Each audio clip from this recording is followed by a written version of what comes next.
Shalom, salam sejahtera. Semoga kasih karunia dan damai sejahtera dari Allah Bapa kita dan dari Tuhan Yesus Kristus menyertai kita semua. Kembali dengan saya, Kohelet Indonesia. Kita akan melanjutkan Bible Study kita yang judulnya kali ini adalah peran penasehat. Nah, ini adalah topik utama dari ucapan 21 dari 30 ucapan orang bijak yang dapat ditemukan di dalam Amsal pasal 22 ayat 17 sampai 24 ayat 22. Jadi ini adalah satu seri panjang, 30 ucapan, kita sudah masuk ke dalam ucapan yang ke-21, yaitu tentang pentingnya merekrut penasehat atau peran penasehat bagi seorang pemimpin. Jadi kita sudah masuk di tingkat 4 ya, untuk seorang pemimpin. Jadi di bagian ini terdapat 6 ucapan, yaitu kita sudah bahas ucapan yang pertama, yaitu adalah ucapan yang ke-20, itu tentang apa? Tentang membangun rumah, atau bagaimana seorang pemimpin membangun basis kekuatannya. Nah, sekarang kita masuk yang kedua, atau ucapan ke-21, yaitu peran penasehat bagi seorang pemimpin. Nanti lalu kita akan lanjutkan juga dengan bagaimana merekrut penasehat yang bijak, yang hatinya lurus, yang kuat, dan bagaimana menjalankan misi. Nah, tapi di sini, sesi kali ini kita akan lebih banyak membahas tentang peran penasehat, seperti itu ya. Jadi kita langsung mulai saja, kita lihat peran penasehat bagi satu bangsa. Jadi seorang penasehat adalah seorang jurumudi. Ini jurumudi maksudnya dalam analogi kapal ya. Jadi apabila seorang pemimpin adalah seorang kapten kapal, untuk mencapai tujuannya, seorang pemimpin itu membutuhkan seorang penasehat. Atau kalau dalam analogi kapal, memerlukan seorang jurumudi yang bisa membantu membawa kapal ke tujuan, agar kapal tidak terombang-ambing di lautan ya. Jadi itulah pentingnya seorang jurumudi, karena kalau tidak kapal itu bisa terombang-ambing dan para penumpang di dalam kapal bisa celaka. Nah, seperti itu juga untuk suatu bangsa. Jurumudi, penasehat kepada pemimpin itu seperti itu. Karena tanpa mereka, tanpa penasehat, maka bangsa itu bisa jatuh. Dan ini ada ayatnya di Alkitab, persisnya di Amsal. Kita bisa buka sama-sama Amsal pasal 11 ayat 14. Nah, jadi kalau bisa ambil Alkitabnya ya, kita baca sama-sama. Amsal pasal 11 ayat 14. Ini kita akan baca baca banyak ayat Alkitab. Jadi kalau bisa siapkan Alkitabnya. Jadi saya bacakan Amsal 11 ayat 14. Jikalau tidak ada pimpinan, jatuhlah bangsa. Tetapi jikalau penasehat banyak, keselamatan ada. Jadi kalau tidak ada pemimpinan, jatuhlah bangsa. Nah, ini kata aslinya sebenarnya bukan diterjemahkan menjadi pimpinan. Pimpinan mungkin ada benernya juga, tapi sebenarnya kata aslinya itu lebih berarti nasehat atau pertimbangan. Jadi lebih tepat kalau diterjemahkan menjadi jikalau tidak ada nasehat atau jikalau tidak ada pertimbangan, jatuhlah bangsa. Tetapi jikalau penasehat banyak, keselamatan ada. Nah, itulah pentingnya penasehat bagi suatu bangsa. Atau apabila untuk seorang pemimpin sangat membutuhkan penasehat supaya bangsanya atau bawahannya, pasukannya itu bisa selamat, seperti itu ya. Nah, ini bisa kita lihat juga studi kasusnya secara singkat. Kita bisa dalam baca kisahnya dalam kisah Yusuf di Mesir. Kita sama-sama buka Kejadian pasal 41 ayat 34 sampai 36. Di sini Yusuf itu berperan sebagai seorang penasehat. Kita baca ya, pasal 41 ayat 34 sampai 36. Jadi kata Yusuf nih, "Baiklah juga tuanku Firaun berbuat begini, yakni menempatkan penilik-penilik atas negeri ini, dan dalam ketujuh tahun kelimpahan itu, memungut seperlima dari hasil tanah Mesir. Mereka harus mengumpulkan segala bahan makanan dalam tahun-tahun baik yang akan datang ini, dan di bawah kuasa tuanku Firaun, menimbun gandum di kota-kota sebagai bahan makanan, serta menyimpannya. Demikianlah segala bahan makanan itu menjadi persediaan untuk negeri ini dalam ketujuh tahun kelaparan yang akan terjadi di tanah Mesir, supaya negeri ini jangan binasa karena kelaparan itu." Nah, jadi kalau saudara yang udah mengetahui kisahnya, jadi diramalkan atau dinubuatkan bahwa di Mesir itu akan ada 7 tahun masa kelimpahan yang diikuti dengan 7 tahun masa kelaparan. Jadi di sini Yusuf menasihatkan Firaun agar ditempatkan seorang bijak yang untuk memimpin dan mengumpulkan hasil dari 7 tahun masa yang baik, seperlimanya diambil, untuk apa? Disimpan untuk 7 tahun masa kelaparan, sehingga orang-orang tidak binasa. Nah, itulah peran atau pentingnya peran seorang penasehat, peran Yusuf dalam menyelamatkan bangsa Mesir dan juga bahkan bangsa-bangsa sekitarnya. Karena kita tahu bahkan saudara-saudara Yusuf nanti juga datang ya, orang-orang dari Kanaan datang juga ke Mesir untuk memberi makanan pada masa 7 tahun kelaparan, seperti itu. Jadi itulah pentingnya penasehat dalam menyelamatkan suatu bangsa. Nah, kita lanjut lagi. Apakah dengan Roh Kudus Atau apabila seorang memiliki Roh Kudus, apakah orang tersebut tidak lagi memerlukan penasehat? Nah, ini ya yang bahaya, karena seringkali ketika orang itu sudah menjadi pemimpin, berarti kan dia kan sudah naik tingkat berkali-kali ya, sudah naik pangkat, sudah menjadi pemimpin. Nah, seringkali egonya juga menjadi besar, dalam arti seolah-olah merasa, "Ah, saya tidak usah nasehat lagi. Saya sudah pintar, saya sudah bijak, saya tahu semuanya," gitu. Jadi seolah-olah merasa tidak memerlukan penasehat. Bahkan di dalam dunia, spiritual atau dalam agama, dalam, kekristenan misalnya ya, seringkali juga bahkan pendeta-pendeta bisa juga merasa, "Oh, saya tidak perlu lagi dinasehati, kan saya sudah memiliki Roh Kudus." Justru kalau saya itu ikutin saran orang lain, kesannya saya nggak ada Roh Kudusnya, karena orang lain bisa menasehati saya, seperti itu ya. Nah, inilah yang bahaya. Di sini kita akan belajar bahwa meskipun seorang itu sudah menjadi tinggi jabatannya, atau bahkan secara spiritual mungkin menjadi, pelayan, di gereja, menjadi seorang, gembala, tetap memerlukan penasehat. Tapi sebelumnya kita eee, pelajari dulu alasan kenapa beberapa orang merasa tidak perlu lagi di penasehat ya. Karena kadang-kadang orang merasa, "Oh, saya sudah punya Roh Kudus, saya sudah punya hikmat." Nah, ini emang ada dasar ayatnya juga. Kita bisa lihat ke 1 Yohanes, pasal 2 ayat 27. Kita buka sama-sama ya, 1 Yohanes pasal 2 ayat 27, karena ini ayat yang sering dipakai, atau digunakan sebagai pembenaran, bagi orang-orang yang merasa tidak perlu lagi ada penasehat atau guru yang mengajarkan mereka. Di sini memang ayatnya berbunyi demikian. Kita baca 1 Yohanes pasal 2 ayat 27 ya. "Sebab di dalam diri kamu tetap ada pengurapan yang telah kamu terima daripadanya. Karena itu tidak perlu kamu diajar oleh orang lain." Nah, ini kata yang paling suka digunakan ya. Karena tidak perlu karena itu tidak perlu kamu diajar oleh orang lain. Jadi seolah tidak perlu ada pengajar lain. Tetapi sebagaimana pengurapannya mengajar kamu tentang segala sesuatu, dan pengajarannya itu benar, tidak dusta, dan sebagaimana ia dahulu telah mengajar kamu, demikianlah hendaknya kamu tetap tinggal di dalam dia.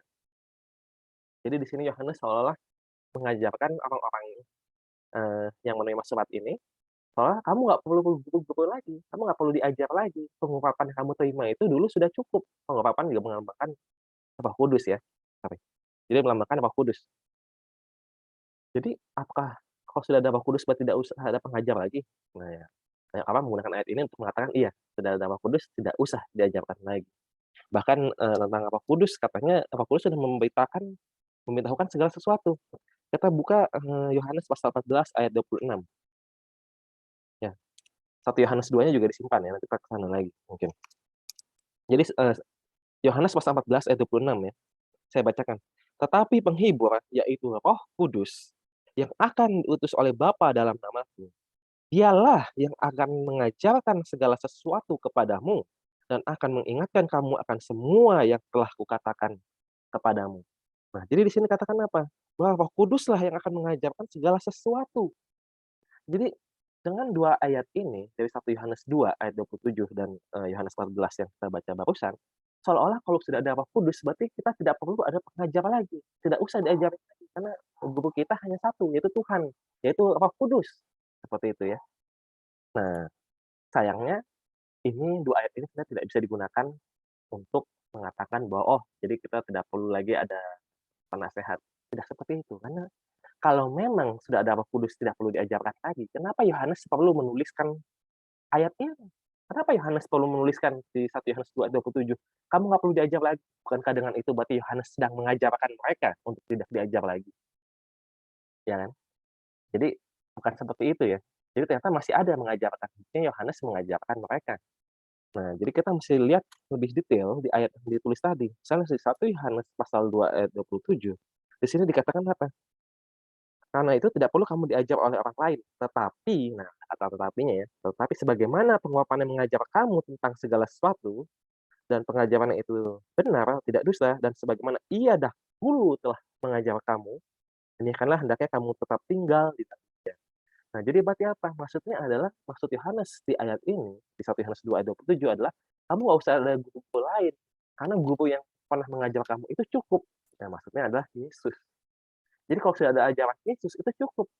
Kalau ada ajaran lain yang bertentangan dengan ajaran Yesus, nah janganlah kamu dengarkan itu. Maksudnya sebenarnya itu, maksudnya, Yohanes. Makanya kalau kita baca di Yohanes 14 ayat 26, tadi juga dikatakan apa, bahwa dialah yang akan mengajarkan segala sesuatu kepadamu. Ini Roh Kudus ya. dan akan mengingatkan kamu akan semua yang telah kukatakan kepadamu. Dia ada peran mengingatkan. Jadi di sini maksudnya tidak perlu ada guru lagi atau Roh Kudus itu mengajarkan segala sesuatu. Dalam artian adalah apa? Dalam artian kamu nggak usah ada guru lain karena Roh Kudus yang akan mengingatkan kamu tentang segala kebenaran dan juga yang akan ya mengajak segalanya, tapi juga intinya adalah mengingatkannya itu. Nah, jadi seperti itu ya. Mungkin ada beberapa orang masih merasa, kurang setuju ya, "Oh kalau udah ada Roh Kudus cukup." Nah, makanya kita pelajari lebih lanjut ya, kita lihat dari Paulus. Kita masuk ke slide berikutnya. Jadi di sini saling menasehati. Ternyata Paulus pun tetap mengajarkan agar setiap orang itu saling menasehati. Kita buka dalam 1 Tesalonika pasal 5 ayat 11 ya. Kita buka sama-sama, kita baca 1 Tesalonika pasal 5 ayat yang ke-11. Karena itu, nasihatilah seorang akan yang lain dan saling membangunlah kamu seperti yang memang kamu lakukan. Jadi ternyata apa? Paulus pun tetap mengatakan bahwa nasihatilah seorang akan yang lain. Jadi saling menasehati. Jadi meskipun sudah ada Roh Kudus, tetap kita penting untuk mempertimbangkan atau mendengarkan nasihat orang lain. Apalagi orang-orang yang seiman dan juga orang-orang yang bijaksana. Nah, ini kita bisa lihat contohnya ya. Jadi bisa juga orang masih kekeh, masih bilang, "Enggak, kita kalau udah ada Roh Kudus nggak usah dengerin nasihat-nasihat lain karena Roh Kudus itu cukup." Nah, kita lihat contoh Paulus sendiri ya. Paulus bukan cuma ngajarin saling menasehati, tapi dirinya sendiri juga mendengarkan nasihat. Kita percaya bahwa Paulus itu dipenuhi Roh Kudus ya, ada ayatnya juga tentang itu. Nah, tapi kenyataannya apa? Paulus juga mendengarkan nasihat. Kita bisa buka, kisah para rasul. Ini ceritanya adalah ketika, eee, Paulus kembali ke Yerusalem dan nanti ujung-ujungnya di Yerusalem ditangkap ya. Di sana dia ternyata mendengarkan nasihat Yakobus dan juga para penatua. Nah, ini kita lihat di Kisah Rasul pasal 21 ya, Kisah Para Rasul pasal yang ke-21, kita baca dari ayat 18 sampai 26. Oke, pada keesokan harinya, pergilah Paulus bersama-sama dengan kami mengunjungi Yakobus. Nah, Yakobus ini pemimpin gereja Yerusalem pada itu. Semua penatua telah hadir di situ. Nah, jadi dia ada penatua juga ya. Paulus memberi salam kepada mereka, lalu menceritakan dengan terperinci apa yang dilakukan Allah di antara bangsa-bangsa lain oleh pelayanan. Mendengar itu, mereka memuliakan Allah. Lalu mereka berkata kepada Paulus, "Saudara, lihatlah beribu-ribu orang Yahudi telah menjadi percaya dan mereka semua rajin memelihara hukum Taurat. Tetapi mereka mendengar tentang engkau bahwa engkau mengajar semua orang Yahudi yang tinggal di antara bangsa-bangsa lain untuk melepaskan hukum Musa. Sebab engkau mengatakan supaya mereka jangan menyunatkan anak-anaknya dan jangan hidup menurut adat istiadat kita. Jadi bagaimana sekarang? Tentu mereka akan mendengar bahwa engkau telah datang kemari. Sebab itu, lakukanlah apa yang kami katakan ini. Di antara kami ada 4 orang yang bernazarah. Bawalah mereka bersama-sama dengan engkau, lakukanlah pentahiran dirimu bersama-sama dengan mereka, dan tanggunglah biaya mereka, sehingga mereka dapat mencukurkan rambutnya. Maka semua orang akan tahu bahwa segala kabar yang mereka dengar tentang engkau sama sekali tidak benar, melainkan bahwa engkau tetap memelihara hukum Taurat. Tetapi mengenai bangsa-bangsa lain yang telah menjadi percaya, sudah kami tuliskan keputusan-keputusan kami, yaitu mereka harus menjauhkan diri dari makanan yang dipersembahkan kepada berhala, dari darah, dari daging binatang yang mati dicekik, dan dari pencabulan. Pada hari berikutnya, Paulus membawa orang-orang itu serta dengan dia, dan ia mentahirkan diri bersama-sama dengan mereka, lalu masuk ke bait Allah untuk memberitahukan bila mana pentahiran akan selesai dan persembahan akan dipersembahkan untuk mereka masing-masing. Nah, jadi dari cerita ini kita bisa lihat bahwa apa? Bahwa Yakobus dan penatua memberikan nasihat kepada Paulus untuk apa? Untuk mentahirkan diri bersama dengan 4 orang yang bernazar. Dan di ayat akhir tadi kita sudah baca bahwa Paulus mengikuti nasihat mereka. Padahal ia sudah seorang yang diurapi Roh Kudus, kan? Betul ya? Tetapi ternyata Paulus tetap ikut mendengarkan nasihat orang lain. Terus sudah diurapi Roh Kudus. Jadi dari sini kita bisa belajar bahwa apabila seorang sudah memiliki Roh Kudus, bukan berarti ia tidak perlu mendengarkan nasihat-nasihat orang lain lagi. Kenyataannya Paulus tidak mendengar nasihat-nasihat dari Yakobus dan penatua. Seperti itu ya. Nah, yang menariknya apa? Kita bisa lihat di Kisah Para Rasul pasal 21 juga di ayat-ayat sebelumnya, ketika nasihat Roh Kudus bertentangan. Nah, ini menarik ya, karena kalau kita baca Nah, apakah nasihat Roh Kudus itu bisa bertentangan? Nah, inilah makanya kita baca. Kita baca Kisah Para Rasul pasal 21 ayat 4. Nah, ini jadi ceritanya sedikit sebelum Paulus sampai di Yerusalem ya. Kalau kita baca di ayat 4, di sini dikatakan, di situ kami mengunjungi murid-murid dan tinggal di situ 7 hari lamanya. Ini di situnya maksudnya di Tirus ya. Hmm. Oleh bisikan roh, murid-murid itu menasihati Paulus supaya ia jangan pergi ke Yerusalem. Nah, jadi sini kita bisa baca apa? Murid-murid itu bisa dikatakan apa? Oleh bisikan roh. Berarti ini Roh Kudus ya. Oleh bisikan roh, murid-murid itu menasihati Paulus supaya ia jangan pergi ke Yerusalem. Jadi mereka tahu murid-murid ini kalau kamu ke Yerusalem, mereka tahu melalui Roh Kudus bahwa kan bakal ditangkap. Jadi mereka menasihati Paulus, janganlah pergi ke Yerusalem. Tapi apa yang dilakukan Paulus? Apakah mengikuti nasihat yang adalah bisikan roh atau ia tetap pergi? Paulus tetap pergi ke Yerusalem. Nah, ini menarik kan? Lanjut lagi ya sebelum kita ambil konklusi. Kita bisa baca langsung loncat ke ayat 10 sampai 11. Bahkan Nabi Agabus, seorang nabi yang sudah dikenal sebagai nabi oleh orang Kristen pada saat itu, juga mengatakan bahwa Paulus akan ditangkap. Nah, kita baca saja ya, langsung pasal yang sama ayat 10 sampai 11 ya. Setelah beberapa hari kami tinggal di situ, sekarang udah di Caesarea ya. Datanglah dari Yudea seorang nabi bernama Agabus. Ia datang pada kami, lalu mengambil ikat pinggang Paulus. Sambil mengikat kaki dan tangannya sendiri, ia berkata, demikianlah kata Roh Kudus. Beginilah orang yang mempunyai ikat pinggang ini akan diikat oleh orang-orang Yahudi di Yerusalem dan diserahkan ke dalam tangan bangsa-bangsa lain. Nah, jadi Agabus sebagai nabi juga udah menubuatkan, inilah kata Roh Kudus, kamu nanti bakal ditangkap di sana. Bahkan di ayat berikutnya, murid-muridnya jadi mengingatkan lagi nih, ayat 12 ya.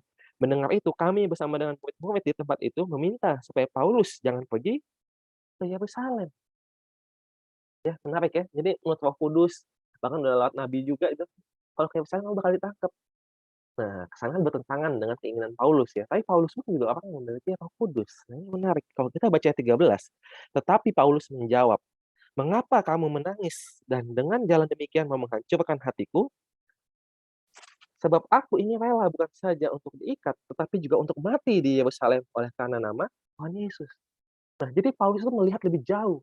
Jadi meskipun orang-orang itu bisa memiliki akses gitu ya, mungkin istilahnya akses kepada Roh Kudus, tapi setiap orang itu masih mendapatkan kebenaran dari Roh Kudus itu sesuai kemampuannya atau sesuai hikmatnya masing-masing. Nah, jadi Paulus itu memiliki pengetahuan yang lebih jauh, bahwa nggak apa-apa, iya nggak apa-apa, aku ke sana memang betul bakal ditangkap, tapi nggak apa-apa karena aku bahkan siap untuk mati kok. Karena aku tahu di sana akan ada rencana Tuhan yang lebih, eee, tinggi dan lebih dalam di luar pengertian manusia. Jangan cuma fokus bakal ditangkapnya aja. Nah, karena itulah kita lihat kata-kata Tuhan, kita loncat ke pasal 23 ayat 11, di sini dikatakan apa? Kisah Para Rasul 23 ayat 11, pada malam berikutnya Tuhan datang berdiri di sisinya, sisi Paulus ya, dan berkata kepadanya, kuatkanlah hatimu, sebab sebagaimana engkau dengan berani telah bersaksi tentang aku di Yerusalem, demikian jugalah hendaknya engkau pergi bersaksi di Roma. Nah, ini jadi kata-kata Tuhan ya. Jadi Paulus tahu bahwa dari sini memang akan ditangkap di Yerusalem, akan ditangkap, tapi dengan itu ia akan menjadi apa? Saksi di depan para pemimpin-pemimpin, baik di Yerusalem, di Caesarea, bahkan di Roma. Nah, jadi ketika, nasihat Roh Kudus itu kesannya bertentangan, itu tidak apa. Jadi kadang-kadang kita bisa melihat ada orang yang lebih mungkin lebih bijaksana, lebih dekat, lebih spiritual. Nah, itu kita dengarkan, seperti Paulus mendengarkan Yakobus. Nah, tapi di sisi yang lain, kadang-kadang kita juga mesti bisa mengandalkan diri sendiri ya, maksudnya bukan mengandalkan diri sendiri, tapi mengandalkan hubungan kita dengan Tuhan gitu. Jadi dapat dari ilham dari Roh Kudus, bahwa saya tetap pergi ke Yerusalem. Nah, apa yang terjadi apabila saudara bayangkan saudara menjadi murid Paulus ya, mendapatkan Roh Kudus juga gitu kan, "Oh nggak boleh, Paulus nggak boleh ke Yerusalem, nanti kan akan ditangkap." Nah, jadi nggak boleh merasa diri udah paling tahu, meskipun sudah ada bisikan Roh Kudus. Karena bisa jadi ternyata ada rencana Tuhan yang lebih tinggi yang kita belum sampai di sana, seperti itu. Nah, jadi berarti penting ya untuk, memiliki nasihat-nasihat, karena kita tidak tahu, siapa tahu adalah orang lain yang lebih memiliki apa, kebenaran yang dibukakan lebih banyak oleh Roh Kudus dibanding kita. Jadi jangan kita betul-betul, sekali-sekali berpikir, "Oh, ya saya udah ada Roh Kudus, ya cukup, nggak usah dengerin orang lain." Tidak begitu ya, ikuti contoh Paulus. Oke, kita lanjut. Jadi berikutnya kita, masuk studi kasus, yaitu adalah bijak memilih penasehat. Karena di dunia ini akan banyak penasehat. Banyak orang yang ingin menasihati seorang pemimpin. Ini kan kita udah masuk tingkat 4 ya dari 30 ucapan orang bijak ya. Jadi ini sebenarnya lebih pesannya kepada orang-orang, yang sudah di level pimpinan gitu. Nah, banyak orang yang ingin bernasihat kepada pemimpin. Nah, bagaimana seorang pemimpin itu membedakan nasihat-nasihat mereka? Nah, ini kita lihat studi kasus, Rehabeam. Kita baca kisahnya di 1 Raja-Raja pasal 12. Nah, jadi Rehabeam ini adalah anak, Salomo ya. Jadi ketika ia menjadi raja, ia mendapat suatu permasalahan dan ia membutuhkan nasehat-nasehat. Nah, kita, baca kisahnya saja langsung ya, 1 Raja-Raja pasal yang ke-12. Mungkin kita baca dari ayat 1 saja, supaya lebih lengkap. Kemudian Rehabeam pergi ke Sikem, sebab seluruh Israel telah datang ke Sikem untuk menobatkan dia menjadi raja. Segera sesudah hal itu kedengaran kepada Yerobeam bin Nebat, pada waktu itu dia masih ada di Mesir, sebab ia melarikan diri ke sana dari hadapan Raja Salomo, maka kembalilah ia dari Mesir. Orang menyuruh memanggil dia. Lalu datanglah Yerobeam dengan segenap jemaah Israel dan berkata kepada Rehabeam, "Ayahmu telah memberatkan tanggungan kami. Maka sekarang ringankanlah pekerjaan yang sukar yang dibebankan ayahmu dan tanggungan yang berat yang dipikulkannya kepada kami, supaya kami menjadi hambamu." Tetapi ia menjawab mereka, "Pergilah sampai lusa, kemudian kembalilah kepadaku." Lalu pergilah paket itu. Jadi Rehabeam minta waktu. Nah, lalu ayat 6. Sesudah itu Rehabeam meminta nasihat. Nah, jadi dia mencari nasihat ya. Meminta nasihat dari para tua-tua yang selama hidup Salomo mendampingi Salomo ayah. Katanya, "Apakah nasihatmu untuk menjawab rakyat itu?" Nah, inilah nasihat orang tua ya. Mereka berkata, "Jika hari ini engkau mau menjadi hamba rakyat, mau mengabdi kepada mereka dan menjawab mereka dengan kata-kata yang baik, maka mereka menjadi hamba-hambamu sepanjang waktu." Tetapi ia mengabaikan nasihat yang diberikan para tua-tua itu. Lalu ia meminta nasihat kepada orang-orang muda yang sebaya dengan dia dan yang mendampinginya. Katanya kepada mereka, "Apakah nasihatmu supaya kita dapat menjawab rakyat yang mengatakan kepadaku, ringankanlah tanggungan yang dipikulkan kepada kami oleh ayahmu?" Lalu orang-orang muda yang sebaya dengan dia itu berkata, "Beginilah harus kau katakan kepada rakyat yang telah berkata kepadamu, Ayahmu telah memberatkan tanggungan kami, tapi engkau ini berilah keringanan kepada kami. Beginilah harus kau katakan kepada mereka, kalingkingku lebih besar daripada pinggang ayahku. Ya. Maka sekarang ayahku telah membebankan kepada kamu tanggungan yang berat, tetapi aku akan menambah tanggungan kamu. Ayahku telah menghajar kamu dengan cambuk, tetapi aku akan menghajar kamu dengan cambuk yang berduri besi. Luar biasa ya. Nah, singkat cerita, ini bisa dibaca sendiri juga nanti. Singkat cerita, Rehabeam ternyata apa? Dia memilih untuk mengikuti nasihat anak-anak muda tadi. Jadi dia berbicara kasar kepada rakyat dan ujung-ujungnya apa? Rakyat itu akhirnya marah dan akhirnya memisahkan diri. Sehingga sejak itu kerajaan Israel terbelah menjadi 2. Yang di utara jadi kerajaan Israel, yang di selatan itulah Yehuda. Akhirnya dipimpin oleh, Rehabeam. Jadi istilahnya kerajaannya malah jadi pecah. Karena Rehabeam memilih untuk mendengarkan nasihat orang-orang muda.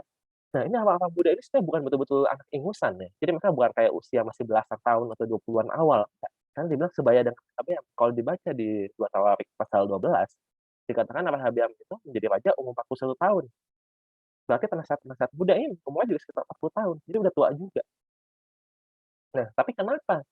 Pertanyaannya adalah kenapa Rehabeam itu memilih nasihat orang muda, bukan kepada nasihat yang orang tua tadi?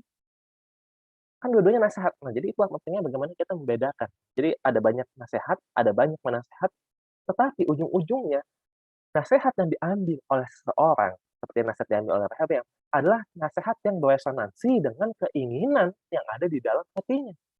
Jadi apabila seorang itu bijak, dia akan mendengarkan nasihat yang bijak. Sedangkan apabila orang itu sebenarnya tidak bijak, hatinya itu tidak ada kebijaksanaan, dia akan mendengarkan nasihat dari orang yang tidak bijaksana. Itulah sebabnya dikatakan, kita, buka Amsal pasal 20 ayat 5, ada di layar juga, tapi, saya sarankan kita langsung baca dari, Alkitabnya. Amsal pasal 20 ayat 5 dikatakan "Pancangan di dalam hati manusia itu seperti air yang dalam, tetapi orang yang pandai tahu menintanya."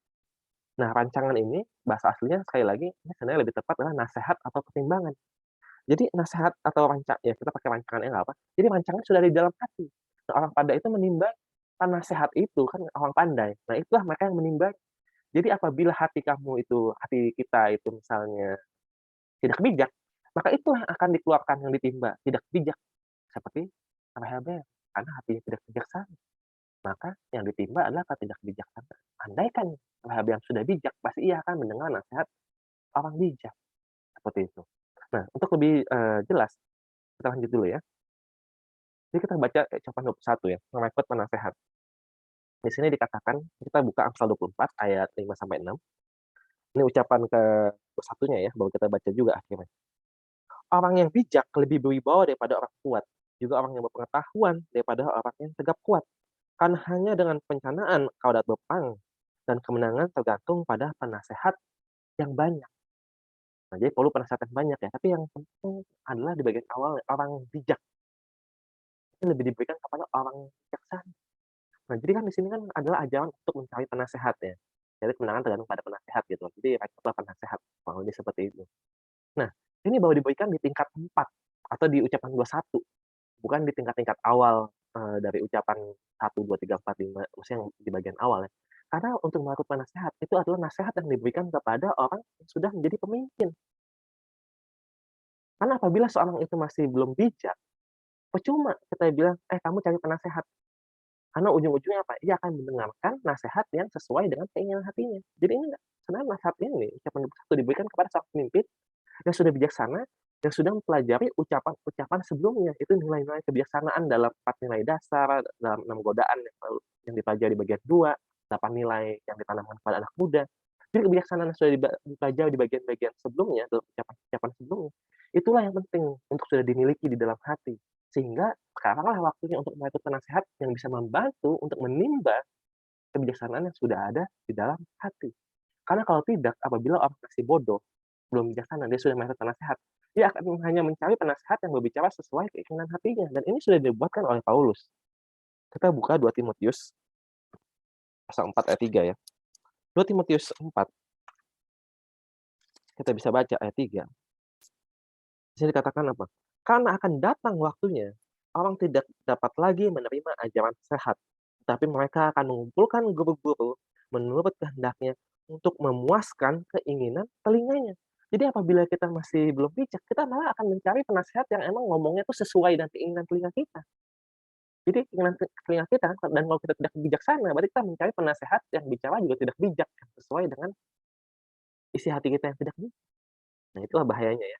Nah, karena itulah makanya di Lukas 8 ayat 18 dikatakan oleh Yesus setelah ia menjelaskan suatu perumpamaan, kita bisa baca ya, bahwa penting untuk memperhatikan bagaimana seseorang atau bagaimana kita mendengar. Lukas 8 ayat 18, kita buka sama-sama. Karena itu, perhatikanlah cara kamu mendengar. Karena siapa mempunyai, padanya akan diberi. Tetapi siapa yang tidak mempunyai, daripadanya akan diambil juga apa yang dia anggap ada padanya. Jadi perhatikanlah cara kamu mendengar. Nah, kalau kita belum mempunyai cara mendengar yang baik, percuma kita mencari suara-suara kebijaksanaan, karena kita nggak tahu itu suara bijak atau tidak. Jadi perhatikan cara mendengar, karena siapa yang mempunyai, maksudnya apa? Yang mempunyai kebijaksanaan atau mempunyai pengertian, kepadanya akan diberi pengertian lebih banyak. Tapi siapa yang tidak mempunyai, siapa yang nggak punya pengertian atau hikmat, daripadanya akan diambil juga apa yang dia anggap ada padanya. Ya percuma dia sudah bijak, pun juga akan diambil. Dan seperti juga Rehabeam tadi ceritanya, kerajaan itu diambil daripadanya. Seperti itu ya. Jadi penting pendengaran. Baiklah, tambahan juga untuk lebih menjelaskan tentang ucapan tersebut, kita pelajari Amsal-Amsal Salomo. Saya langsung baca dari, layar saja, ada 3 ayat berbeda. Ini sudah dirangkaikan atau disatukan. Nah, saya bacakan ya. "Rancangan terlaksana oleh pertimbangan, sebab itu berperanglah dengan siasat. Rancangan gagal kalau tidak ada pertimbangan, tetapi terlaksana kalau penasehat banyak. Orang bijak dapat memanjat kota pahlawan-pahlawan dan merobohkan benteng yang mereka percayai." Nah, jadi apa di sini kita pelajari? Jadi rancangan itu terlaksana kalau ada pertimbangan, ada banyak nasihat. Makanya penting untuk memiliki banyak nasihat. Dan perlu juga nasihat dari orang-orang bijaksana. Karena kebijaksanaan itu lebih hebat kuasanya daripada kekuatan otot belaka. Karena dikatakan orang bijak dapat memanjat kota pahlawan-pahlawan dan merobohkan benteng yang mereka percayai. Dan ini kita lihat dari studi kasus sederhana ya. Jadi nasihat bijak adalah kekuatan besar. Nah, ini bisa kita lihat dari studi kasus Daud ketika Daud merebut Yerusalem dari orang Yebus. Kita buka di 2 Samuel pasal 5 ayat ke-6. Ya, bahwa orang bijak itu ternyata lebih kuat daripada benteng yang dipercaya orang. 2 Samuel pasal 5 ayat 6. Ya, di sini judulnya Daud merebut Yerusalem dan menetap di sana. Lalu raja dengan orang-orangnya pergi ke Yerusalem, menyerang orang Yebus, penduduk negeri itu. Mereka itu berkata kepada Daud, ya, jadi orang Yebus berkata kepada Daud, "Engkau tidak sanggup masuk kemari. Orang-orang buta dan orang-orang timpang akan mengenyahkan engkau." Maksud mereka, Daud tidak sanggup masuk kemari. Jadi mereka percaya kepada benteng mereka ya. Tetapi Daud merebut kubu pertahanan Sion, yaitu kota Daud. Daud telah berkata pada waktu itu, "Siapa yang hendak memukul kalah orang Yebus, haruslah ia masuk melalui saluran air itu." Saluran air dari kota itu ya. Hati Daud benci kepada orang-orang timpang dan orang-orang buta. Sebab itu orang berkata, orang-orang buta dan orang-orang timpang tidak boleh masuk bait. Nah, jadi ini dengan kebijaksanaan ya, Daud bisa mengatakan, "Oh, kamu percaya pada benteng itu ternyata bisa direbut dengan apa? Pasukannya Daud ternyata bisa masuk melalui saluran air." Jadi saluran air kota. Jadi mereka masuk lewat saluran air itu secara diam-diam dan akhirnya mengalahkan kota tersebut. Itulah ternyata kebijaksanaan lebih kuat daripada benteng yang kokoh, seperti yang tadi Amsal sudah katakan. Nah, jadi sekali lagi, penting sekali untuk kita memiliki penasehat-penasehat yang bijaksana. Karena tapi yang lebih penting juga adalah kita juga harus memiliki kebijaksanaan terlebih dahulu. Karena peran penasehat ternyata adalah apa? Menimba kebijaksanaan yang sudah kita miliki di dalam hati kita. Seperti itu ya. Nah, jadi itu penting untuk mendapatkan penasehat, tapi nanti akan kita lanjutkan di sesi-sesi yang berikutnya, karena kita akan bahas lebih banyak tentang bagaimana kita mengetahui penasehat yang bijak dengan yang tidak bijak. Bagaimana mengetahui penasehat yang, hatinya lurus dengan yang tidak lurus. Nah, bagaimana kita mencari tahu, bawahan yang kuat, bisa kita rekrut. Nah, itu akan dibahas di sesi-sesi berikutnya. Baiklah, ini untuk menutup seperti biasa ada lampiran, Amsal Salomo 21, yakni Amsal-amsal Salomo yang dirangkaikan untuk menjelaskan ucapan 21. Jadi, tidak saya bacakan lagi, kalau saudara mau baca bisa di-pause videonya, nanti ayat-ayatnya ada di kolom sebelah kiri.